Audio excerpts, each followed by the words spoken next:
My dear students, reactions of carboxylic acids में हम carboxylic acid undergo following types of reactions.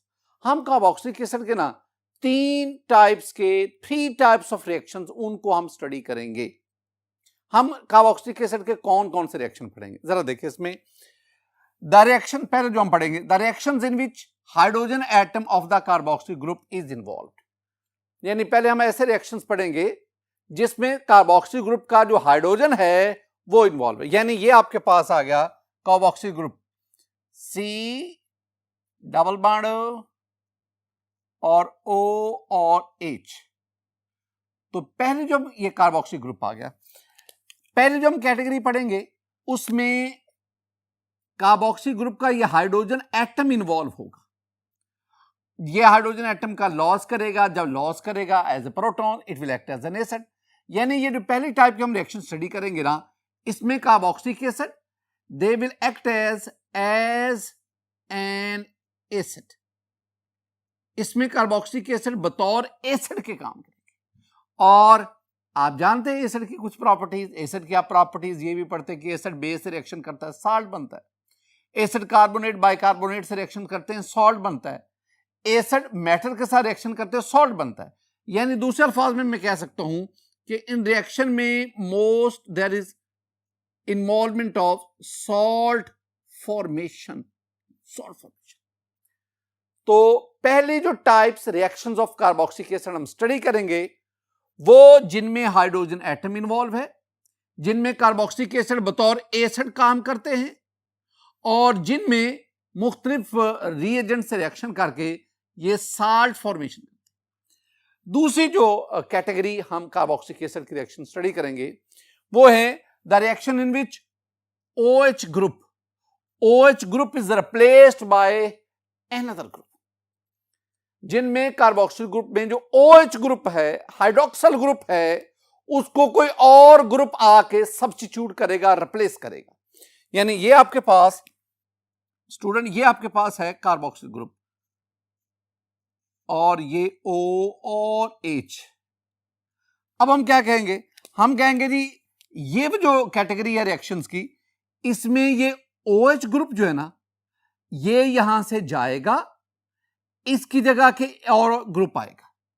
जो और group आ सकता है उसमें हेलाइड ग्रुप हो सकता है, उसमें OR ग्रुप एल्कोक्सी ग्रुप हो सकता है, उसमें NH2 ग्रुप हो सकता है। इनमें से यही हम तीन ही रिएक्शंस पढ़ेंगे। इनमें से कोई एक ग्रुप आएगा, वो इसमें से OH को रिप्लेस करेगा। जब OH जाएगा तो ये OH नेगेटिव की शक्ल में, और जब ये भी आते हैं तो ये बतौर न्यूक्लियोफाइल आते हैं। तो जब कोई न्यूक्लियोफाइल दूसरे न्यूक्लियोफाइल को सब्स्टिट्यूट करता है, such a reaction is called SN reaction, nucleophilic substitution reaction. तो ये जो दूसरी कैटेगरी है, these are actually the nucleophilic substitution reactions. ये बहुत इंपॉर्टेंट है एग्जामिनेशन पॉइंट ऑफ व्यू से, हम इन रिएक्शंस को भी स्टडी करेंगे। नंबर 3 पे the reactions involving hydroxyl group, I mean the reactions involving carboxylic group. ये मैं यहां पे इसको carboxylic group as a whole. यानी अब हम कैटेगरी क्या पढ़ेंगे, ऐसे रिएक्शन जिसमें ये कार्बोक्सिलिक ग्रुप मुकम्मल तौर पर रिएक्शन में इन्वॉल्व होता है। स्टूडेंट, आज के इस लेक्चर में मैं इन तीनों कैटेगरीज में से ये जो पहली कैटेगरी है जिसमें कार्बोक्सिलिक एसिड का हाइड्रोजन एटम इन्वॉल्व होता है, मैं इसको डिस्कस करने चाह रहा हूं।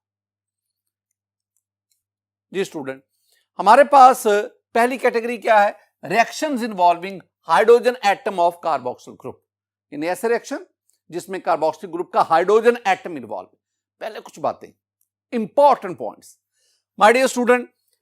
a carboxylic acid, this one is a carboxylic acid, may dissociate in water। जब आप इसको वाटर में डिसॉल्व करते हैं, it will dissociate to give a proton and a carboxylate ion।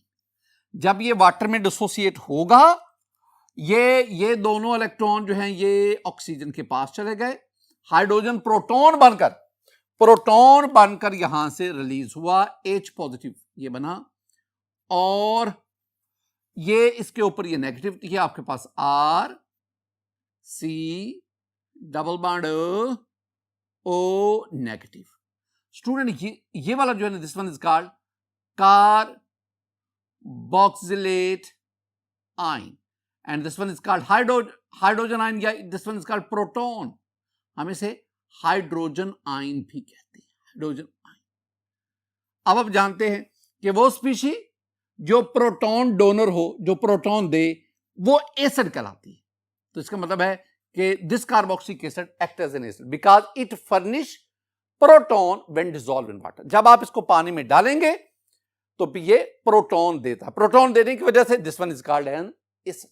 Yes, एक बात याद रखना, ये जो कार्बोक्सिलेट आयन है, जितना ये ज्यादा स्टेबल होगा, ये बात बुनियादी है, जितना ये ज्यादा स्टेबल होगा उतना ये रिएक्शन फॉरवर्ड जाएगा, और जितना ये रिएक्शन फॉरवर्ड जाएगा उतना ये ज्यादा प्रोटॉन देगा, और वो एसिड जो जितने ज्यादा प्रोटॉन देगा, जो जितना ज्यादा आयोनाइज होगा, वो स्ट्रॉन्ग एसिड होगा।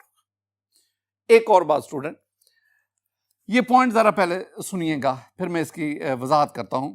लिखा हुआ है कि although carboxylic acid are not strong as most mineral acid. ये जो कार्बोक्सिलिक एसिड है ना, these are called organic acids. Carboxylic acid ये ऑर्गेनिक एसिड है, ये मिनरल एसिड की तरह बहुत ज्यादा स्ट्रॉन्ग एसिड नहीं है। मैंने क्या कहा? Carboxylic acid are also called the organic acids, और ये जो मिनरल एसिड है इनकी तरह ये स्ट्रॉन्ग नहीं है। मैं कुछ वैल्यूज आपके सामने लाता हूं।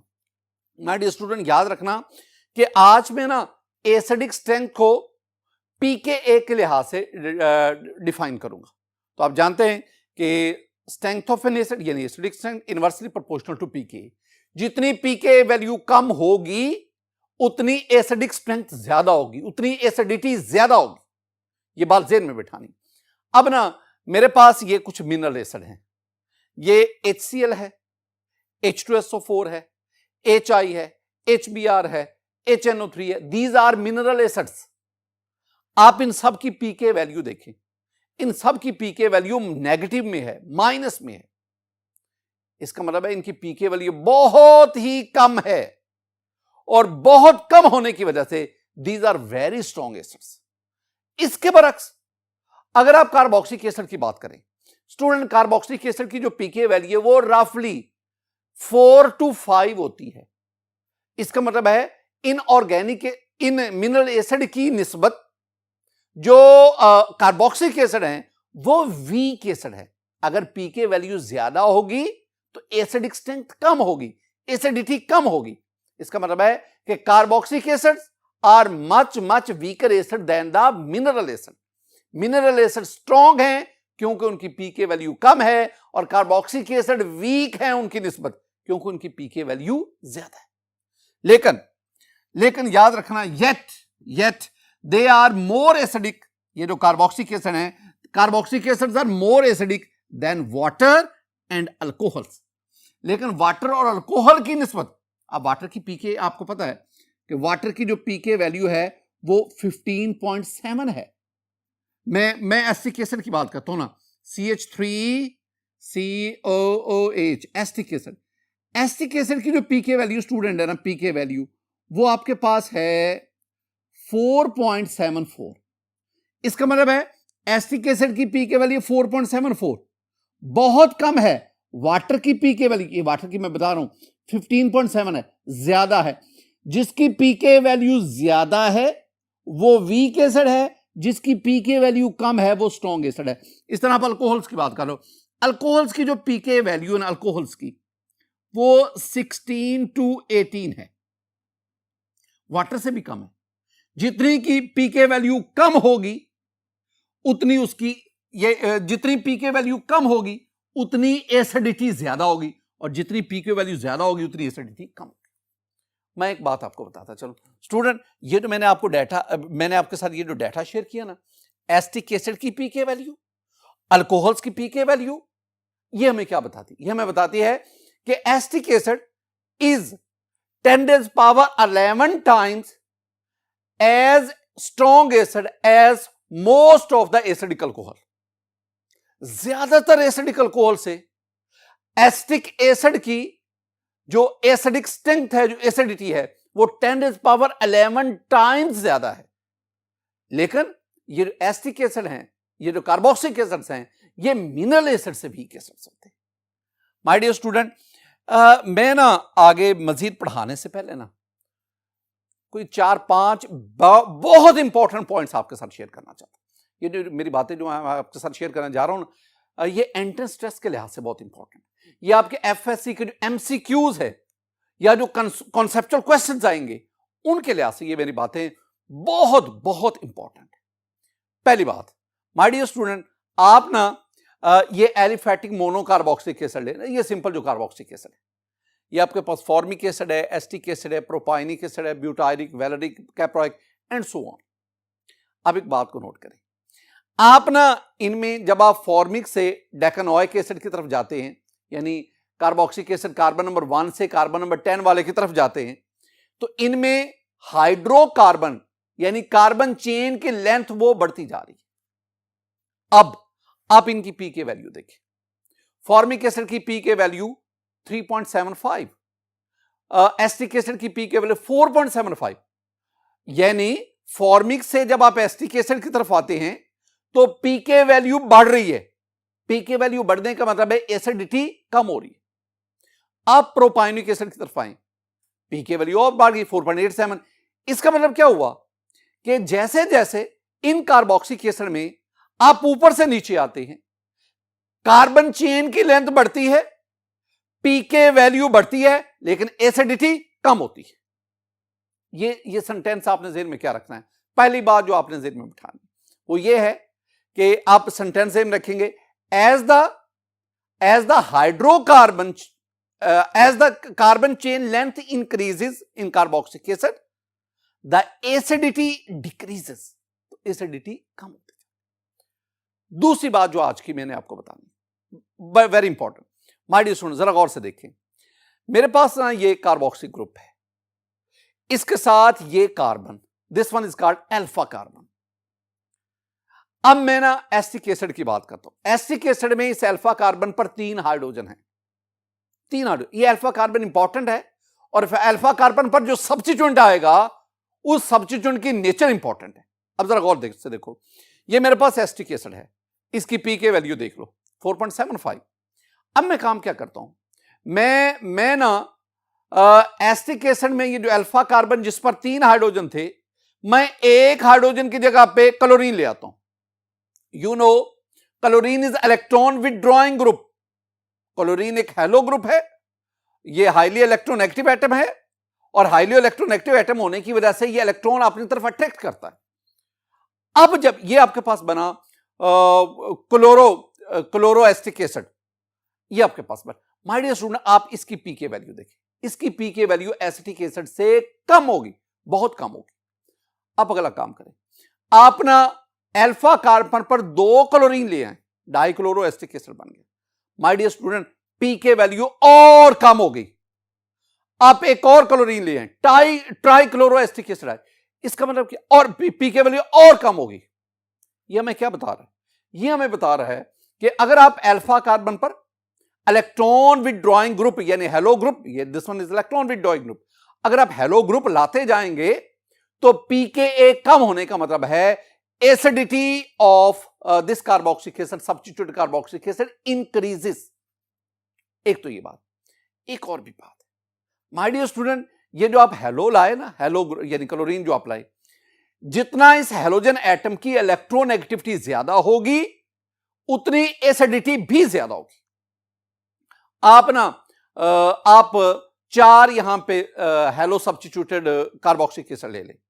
पहले में आप क्लोरीन ले लें, यानी क्लोरो एसिटिक एसिड, सॉरी, पहले में आप फ्लोरीन ले लें, fluoro acetic acid, chloro acetic acid, bromo acetic acid, iodo acetic acid. आपने चारों हेलोजन 1 बाय 1 आपने अल्फा कार्बन पर ले लिए। अब आप इनकी ना पी के वैल्यू देखें, तो जिस केस में फ्लोरीन है वहां के पी के वैल्यू सबसे कम है, क्लोरीन में ज्यादा, ब्रोमीन में उससे ज्यादा, और आयोडीन में इन चारों केसेस में ज्यादा। यह बात आपके पास क्या पहुंची? ये पहुंची कि अगर अल्फा कार्बन पर हाईली इलेक्ट्रोनेगेटिव एटम अटैच होगा, जिसकी इलेक्ट्रॉन विथड्रॉइंग पावर ज्यादा होगी, तो वो ज्यादा एसिडिटी का बायस बनेगा। एक और point student, that is also very very important.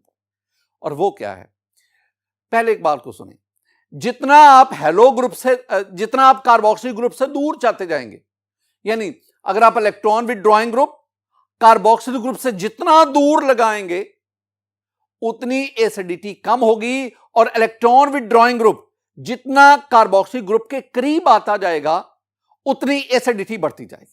मैं आप कंपैरिजन करो, आपके पास ना ये 4 क्लोरो ब्यूटानोइक एसिड है, इसकी pK value 3 chloro butanoic acid, 2 chloro butanoic acid. अब इन तीनों केसेस में क्या है, पहले आपने क्लोरीन को दूर लिया 4 क्लोरो में, 3 क्लोरो में क्लोरीन करीब आ गया कार्बोक्सिल ग्रुप के, और 2 क्लोरो में क्लोरीन मजीद कार्बोक्सिल ग्रुप के करीब आ गया, अल्फा कार्बन पे आ गया। इसका मतलब क्या हुआ कि जितना इलेक्ट्रॉन विथड्रॉइंग ग्रुप, यानी chlorine atom electron withdrawing group जितना कार्बोक्सिल ग्रुप के करीब आता जाएगा, उतनी एसिडिटी बढ़ती जाएगी, और ये पीके वैल्यू आपको कन्विंस कर रही है। स्टूडेंट ये कुछ इंपॉर्टेंट, मैं आपसे एक क्वेश्चन पूछता हूं जरा student, this one is the benzoic acid, you know benzoic acid, this one is a carboxylic acid, साफ ज़ाहिर है it show the acidic nature, ये एसिडिटी शो करेगा। अच्छा, अगर आप बेंजोइक एसिड के ऊपर इलेक्ट्रॉन विथड्रॉइंग ग्रुप लगा देंगे, ये आप पहले बेंजोइक एसिड की पीके देखो ना, अब आप इसके ऊपर ना नाइट्रो ग्रुप लगा दें, this nitro group is electron withdrawing group. अब नाइट्रो ग्रुप के आने से इसकी पीके वैल्यू कम हो गई, पीके कम होने का मतलब है अब इसकी एसिडिटी बढ़ गई। लेकिन इसके बरक्स अगर आप इसके ऊपर मिथॉक्सी ग्रुप ले आते, methoxy group is electron donating group. अब मिथॉक्सी ग्रुप इलेक्ट्रॉन विथड्रॉइंग नहीं, डोनेटिंग नहीं, डोनेटिंग है। डोनेटिंग ग्रुप अगर आएगा तो ये इसकी एसिडिटी को कम करेगा, पीके बढ़ाएगा। ये बात ज़हन में बिठा। मेरे आपसे एक क्वेश्चन है, मेरा क्वेश्चन है कि which of the following compound is more acidic. ये 4 कंपाउंड्स हैं, इनमें सबसे ज्यादा एसिडिक कौन है? आपके पास है ऑप्शन ए पे बेंजोइक एसिड, बी पे आर्थो नाइट्रो बेंजोइक एसिड, सी पे मेटा नाइट्रो बेंजोइक एसिड, और डी पे पैरा नाइट्रो बेंजोइक एसिड। इन चारों में एसिडिक स्ट्रेंथ किसकी सबसे ज्यादा है, बताएंगे? मैं आपको ना एक हिंट दे देता हूं, वो तो काम ही मैं आपका आसान कर दूंगा ना। मैं आपको इन चारों की पीके वैल्यू बता रहा हूं, ये इनकी पीके वैल्यू है। जरा बता सकते हैं पीके वैल्यू को देख के क्या बता सकते हैं इनमें एसिडिक स्ट्रेंथ किसकी सबसे ज्यादा है? डेफिनेटली उसकी ज्यादा है जिसकी पीके वैल्यू सबसे कम। माय डियर स्टूडेंट, ये कुछ पॉइंट्स थे जो मैंने आपके साथ शेयर किए, और ये बहुत वैल्यूएबल वेरी इंपॉर्टेंट पॉइंट्स हैं exam entrance test point of view से। आगे बढ़ते हैं स्टूडेंट, मैं ना acidic reaction of carboxylic acid आपके साथ शेयर कर रहा हूं। पहला है रिएक्शन विद बेसिस। आपने एक एसिड की प्रॉपर्टी पढ़ी है, एसिड की प्रॉपर्टी क्या है कि acid plus base it gives a salt plus water. यानी हमने क्या पढ़ा है कि N acid when reacts with a base it gives salt and water. Carboxylic acid भी क्या ऐसा करते हैं? मैं ना कार्बोक्सिलिक एसिड का रिएक्शन कुछ बेसिस से करवाता हूं। मसलन मैं लेता हूं sodium hydroxide, this one is a base, potassium hydroxide, this one is a base, and many more. मैं किसी इनमें से बेस का इससे रिएक्शन, मैं कार्बोक्सिलिक एसिड में से एसिटिक एसिड लेता हूं, सोडियम हाइड्रोक्साइड से रिएक्शन करवाऊंगा। स्टूडेंट देखें, ये प्रोटॉन देगा, बेस OH देगा, वाटर निकल गया, और ये सोडियम इसके साथ आ जाएगा। तो आपके पास ये बनेगा CH3 COONA plus minus plus water. Student this one is sodium acetate. क्या नाम है इसका? Sodium acetate. And this sodium acetate is a salt. यानी आपके पास ये है एसिड, ये है बेस, ये आपके पास बना salt, and it's name is sodium acetate, and you have water. ये पहला रिएक्शन था कार्बोक्सिलिक एसिड का बेस के साथ। अब दूसरे रिएक्शन की तरफ बढ़ते हैं। माय डियर स्टूडेंट, दूसरे रिएक्शन में कार्बोक्सिलिक एसिड का रिएक्शंस हैं कार्बोनेट एंड बाइकार्बोनेट। मेरे पास ये carbonate, this one is sodium carbonate, sodium carbonate. मैं इसका रिएक्शन करवाता हूं एसिटिक एसिड के साथ। माय डियर स्टूडेंट, मैं यहां 2 लेता हूं ताकि इसको बैलेंस कर सकूं। तो मेरे पास बनेगा CH3 COONA प्लस माइनस, ये 2 बनेंगे। This one is sodium, SOD का मतलब होता है sodium acetate, and this one is a salt plus आपके पास ये कार्बन डाइऑक्साइड गैस इवॉल्व होगी CO2 प्लस वाटर, ये रिएक्शन। यानी इसमें ये कार्बन डाइऑक्साइड, जब मैं एरो ऊपर की तरफ शो करता हूं इसका मतलब है ये गैस इवॉल्व हो रही है। इसका मतलब क्या हुआ कि जब ये कार्बोक्सिलिक एसिड जो एसिटिक एसिड है ये कार्बोनेट से रिएक्शन करेगा, कार्बोनेट सोडियम कार्बोनेट जब रिएक्शन करेगा you will have a salt, और साथ आपके कार्बन डाइऑक्साइड गैस इवॉल्व होगी विद एफिरेसेंस, ये इवॉल्व होगी। इसका इवॉल्व होना बताता है कि ये जो आपने कंपाउंड लिया है ना, this compound is an acid, क्योंकि एसिड की प्रॉपर्टी में ये शामिल है कि जब कोई एसिड कार्बोनेट से रिएक्शन करता है तो ये कार्बन डाइऑक्साइड गैस इवॉल्व करता है। तो यहां कार्बन डाइऑक्साइड गैस जो है वो इवॉल्व, बिल्कुल इसी तरह ये था sodium carbonate, and this one is sodium bicarbonate, bicarbonate. My dear student, आप इसे ना सोडियम हाइड्रोजन कार्बोनेट भी कहते हैं। पहले कार्बोनेट, अब क्या आ गया बाइकार्बोनेट। रिएक्शन किसके साथ? रिएक्शन कार्बोक्सिलिक एसिड के साथ। रिएक्शन जब होगा तो स्टूडेंट वही चीजें बनेंगी। आपके पास हासिल होगा CH3 COONA, this one is called sodium acetate, और मैंने क्या कहा कि this one is a salt, ये सॉल्ट है, plus carbon dioxide gas evolve होगी और साथ वाटर, यानी वही रिएक्टेंट्स, वही प्रोडक्ट हैं जो ऊपर वाले। आपने यहां पे समझना क्या, समझना यह है कि जब कार्बोक्सिलिक एसिड सोडियम का कार्बोनेट या बाइकार्बोनेट के साथ रिएक्शन करेगा, जब कोई एसिड, ये एसिड है, जब कोई एसिड कार्बोनेट या बाइकार्बोनेट के साथ रिएक्शन करेगा वो कार्बन डाइऑक्साइड गैस इवॉल्व करेगा। This one is also basic property of an acid, और यही प्रॉपर्टी यहां पे कार्बोक्सिलिक एसिड भी पूरी कर रहा है। ये जो मैंने 2 रिएक्शन आपके सामने लिखे ना, बहुत इंपॉर्टेंट पॉइंट, ये दोनों रिएक्शन जो है ना, these are used as a test for detection of carboxylic acids, यानी ये कार्बोक्सिलिक एसिड की डिटेक्शन के लिए बतौर टेस्ट इस्तेमाल होते हैं। ये बात याद रखनी है। Carboxylic acids are organic acids, उनकी डिटेक्शन के लिए आप ये टेस्ट करते हैं। हम आगे बढ़ते हैं, रिएक्शंस विद मेटल्स। एक और अहम पॉइंट, मैं ना कुछ रिएक्टिव मेटल्स की बात करता हूं। Student, we have a few reactive metal student आपके पास ना है, आप ले लो sodium, potassium, calcium, magnesium, zinc वगैरह वगैरह, दीज आर रिएक्टिव मेटल्स। तो कार्बोक्सिलिक एसिड इन रिएक्टिव मेटल्स के साथ रिएक्ट करके हाइड्रोजन गैस इवॉल्व करता है, हाइड्रोजन गैस। तो देखो आपके पास ये आ गया CH3, ये भी 2 लेना पड़ेगा और ये भी 2 लेना पड़ेगा। CH3 COONA, सोडियम एसीटेट, बार बार लिख रहा हूं, this sodium acetate, this sodium acetate is a salt plus H2 hydrogen.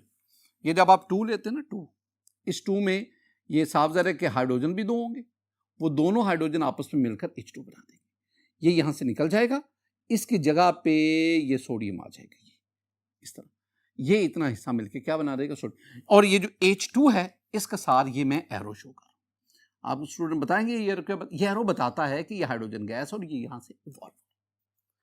ये मैंने स्टूडेंट आपको 3 मुख्तलिफ किस्म के रिएक्शन बताए। मैंने आपको रिएक्शन पढ़ाया बेस के साथ, कार्बोक्सिलिक एसिड का बेस के साथ, इसमें सॉल्ट बना। मैंने आपको रिएक्शन बताया कार्बोक्सिलिक एसिड का कार्बोनेट बाइकार्बोनेट के साथ, इसमें भी सॉल्ट बना। मैंने आपको रिएक्शन बताया कार्बोक्सिलिक एसिड का मेटल के साथ, इसमें भी क्या बना, सॉल्ट बना। लेकिन सॉल्ट के साथ साथ जो दीगर चीजें बन रही हैं, जो दीगर प्रोडक्ट्स हैं, उनको भी ज़हन में रखें।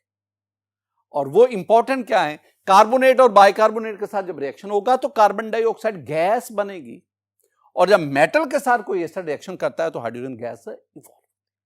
माय डियर स्टूडेंट, ये जो मैंने आपको रिएक्शन बताए हैं ना, मैं आपको ये एक्सपेरिमेंटली भी समझाता हूं, जरा देखिए। माय डियर स्टूडेंट, मेरे पास ना ये 4 राउंड बॉटम फ्लास्क हैं, ये बड़े साइज की RBF राउंड बॉटम फ्लास्क, ये 4। पहले इनमें ना आप पानी ले लें, तो थोड़ा थोड़ा इसमें पानी ले लें। अब आपने काम क्या करना है, आपने ये जो पहली RBF है ना, राउंड बॉटम फ्लास्क है, आपने इसमें थोड़ी सी मिकदार में सोडियम कार्बोनेट डालना है। ये सोडियम कार्बोनेट आपने डाल दिया। ये जो सेकंड वन है, आपने इसमें सोडियम बाइकार्बोनेट डालना है। अब ये जो थर्ड वन है, इसमें आपने सोडियम हाइड्रोक्साइड, जो आपके पास सॉलिड फॉर्म में है, आपने इसमें सोडियम हाइड्रोक्साइड को लेना है। और ये जो फोर्थ वन है, इस राउंड बॉटम फ्लास्क में स्टूडेंट आपने मैग्नीशियम मेटल, उसकी थोड़ी सी मिकदार आपने इसमें डाल दी। अब आपने काम क्या करना है, आपने इनमें ये स्टिरर की मदद से, पहली और दूसरी जो फ्लास्क में स्टिरर की मदद से तो अच्छी तरह हिला लें। इसमें भी आपने सोडियम हाइड्रोक्साइड, इसको वाटर के अंदर मिक्स करना है। और ये लास्ट वाली जिसमें आपने मैग्नीशियम को पानी में डाले, इसको भी आप अच्छी तरह हिला लें। ये अब आपके पास ये 4 मुख्तलिफ कंपाउंड्स के एक्वस सॉल्यूशन बन गए। अब ये अपना इस बीकर में आप एसिटिक एसिड ले लें, जो कि कार्बोक्सिलिक एसिड है, और कार्बोक्सिलिक एसिड फैमिली का ये रिप्रेजेंटेटिव है। अच्छा, अब आपने एसिटिक एसिड का मजीद इस्तेमाल से पहले काम करना है। आपने एक बीकर में ये पानी ले लेना है। ये एक आप ट्यूब लेंगे, रबर ट्यूब, आप इसका एक हिस्सा पानी में डालेंगे, दूसरा हिस्सा कॉर्क की मदद से ये पहली RBS इसमें आप फिट करेंगे। लेकिन उससे पहले आप क्या कर रहे हैं, आप ना ये जो पहला जो एक्वस सॉल्यूशन सोडियम कार्बोनेट है, round bottom flask aqueous solution, इसमें आपने थोड़ी सी मिकदार में एसिटिक एसिड को ऐड करना है। जब आप ऐड करेंगे, अब देखें ये वाटर में से बबल्स आउट हो रहे। क्यों? ये क्या है? This one is carbon dioxide. इसका मतलब है एसिटिक एसिड ने सोडियम कार्बोनेट से रिएक्शन किया।